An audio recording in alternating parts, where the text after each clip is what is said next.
আপনারা এতদিন আমার যে ভিডিওগুলো দেখেছেন সেটা এই ফোনের ভিডিও, ফোন ভার্সন 12 প্রো।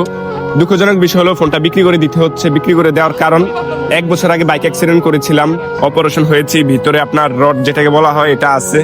তো 2-1 মাস পরে হয়তো অপারেশন হব, এই কারণে ফোনটা বিক্রি করে দিচ্ছি। টাকার প্রয়োজন, যখন সুস্থ হব, হাতে টাকা হলে ইনশাল্লাহ আবার নতুন ফোন নিয়ে আপনাদের মাঝে আসবো, সে দোয়া করবেন। আসলে ভাই আমরা ছেলে মানুষ, পরিস্থিতির কারণে শখের জিনিসগুলা বিক্রি করে দিতে হয়। ফোনটা আমার খুব প্রিয় একটা ফোন ছিল, আর কোনো সমস্যা নাই, একদম ফ্রেশ কন্ডিশন। যা কিছু আপনাদের জানার ইচ্ছুক ইনবক্স করবেন, ইনবক্সে সবকিছু খুলে বলবো, এবং সরাসরি এসেও নিতে পারেন। দূর দূরান্ত থেকে যারা দেখতেছেন কচুয়া বাজারে আসবেন, আসলে ইনশাল্লাহ দেখা হবে। আসলে ফোনটা ফুল ফ্রেশ কন্ডিশনেরই ছিল, বাট ওর হাতের অপারেশন উপলক্ষে এটা মানে বিক্রি করে দিতে হয়। এটার কোনো সমস্যা নেই, ফোন আপনি দেখে শুনে নিতে পারবেন, এটার সমস্যা নেই। আর যারা নিতে ইচ্ছুক অবশ্যই শরীফের ইনবক্সে যোগাযোগ করুন। ধন্যবাদ।